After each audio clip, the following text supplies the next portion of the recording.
আপনি কি আয়কর আইনজীবী হিসেবে কাজ করতে চান? আপনার যদি আইন বিষয়ে ডিগ্রি থাকে অথবা হিসাব বিজ্ঞান সহ বাণিজ্যে ডিগ্রি থাকে, তবে কর আইনজীবী নিবন্ধন পরীক্ষা 2024 এ অংশগ্রহণ করে কর আইনজীবী হিসাবে নিবন্ধিত হয়ে রাজস্ব আদায়ের মাধ্যমে স্মার্ট বাংলাদেশ গঠনে ভূমিকা রাখতে পারেন। বিসিএস কর একাডেমি 17/9/2024 তারিখে কর আইনজীবী তালিকাভুক্তির জন্য কর আইনজীবী নিবন্ধন পরীক্ষা 2024 এর বিজ্ঞপ্তি প্রকাশ করেন। কর আইনজীবী হিসেবে তালিকাভুক্তির জন্য নিবন্ধন কার্যক্রমে অংশগ্রহণ ইচ্ছুক প্রার্থীর ন্যূনতম শিক্ষাগত যোগ্যতা, লিখিত পরীক্ষার সিলেবাস, লিখিত পরীক্ষা ও মৌখিক পরীক্ষায় পাস মার্ক এবং সময় ইত্যাদি বিষয় নিয়ে আমি আপনাদের সামনে বিস্তারিত আলোচনা করব। আমি মোহাম্মদ বদরুজ্জামান বকুল, অ্যাডভোকেট, যশোর, ঢাকা। জাতীয় রাজস্ব বোর্ড এনবিআর 2017 সালের পর থেকে আর আইটি পরীক্ষা আয়োজন করেনি এবং নতুন করে কোনো আয়কর আইনজীবীর নিয়োগও হয়নি। 17 সেপ্টেম্বর 2024 তারিখে আয়কর আইনজীবী নিবন্ধন পরীক্ষা 2024 এর একটি বিজ্ঞপ্তি প্রকাশ করে।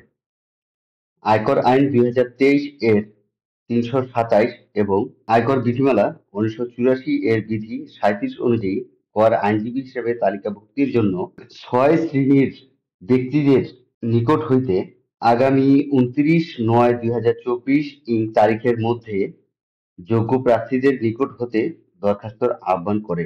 কর আইনজীবী হিসেবে তালিকাভুক্তির জন্য নিবন্ধন কার্যক্রম অংশগ্রহণে ইচ্ছুক প্রার্থীর ন্যূনতম শিক্ষাগত যোগ্যতা, আইন বিষয়ে ডিগ্রি থাকতে হবে অথবা কর বিষয়ে ডিগ্রি, হিসাব বিজ্ঞান বিষয় সহ বাণিজ্যে ডিগ্রি, উচ্চতর ইডটিং সহ ব্যাংকিং বিষয়ে ডিগ্রি, ডিপ্লোমা ইন ট্যাক্সেশন যে কোনো বিষয়ে ডিগ্রি, উচ্চতর এডিটিং ব্যাংকিং ডিপ্লোমা এবং তৎসহ যে কোনো ডিগ্রি।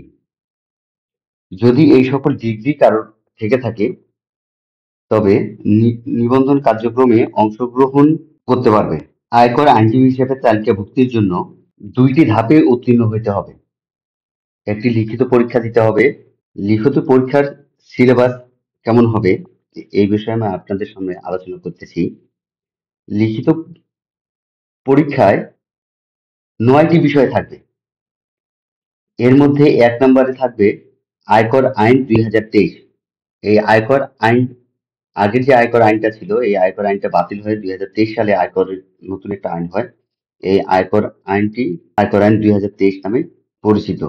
2 নম্বরে অর্থ আইন 2024, আয়কর বিধিমালা 1984, উৎস কর বিধিমালা 2024, এডিআর বিধিমালা 2024, দানকর আইন 1990, আয়কর আইন ও বিধির বাস্তব প্রয়োগ, হিসাব বিজ্ঞান, বাংলা ও ইংরেজি। এই 9টি বিষয়ের উপর লিখিত পরীক্ষা হবে। লিখিত পরীক্ষায় উত্তীর্ণ হওয়ার পর মৌখিক পরীক্ষা হবে। লিখিত পরীক্ষার সময় ও পাস নাম্বার। লিখিত পরীক্ষার সময় হবে 3 ঘন্টা।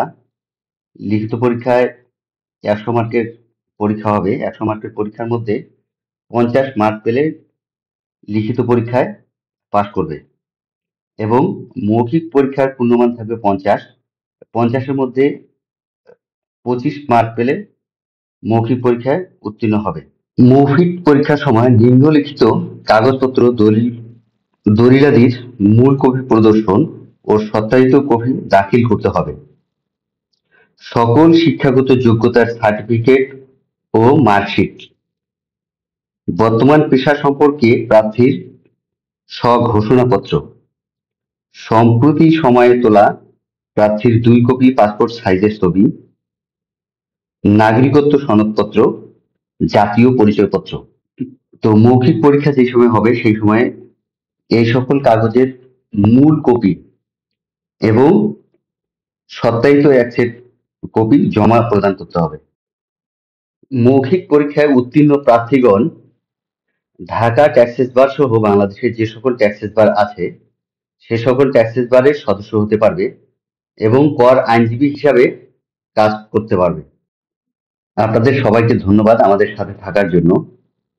আশা করি আপনারা আমাদের সাথেই থাকবেন। আল্লাহ হাফেজ।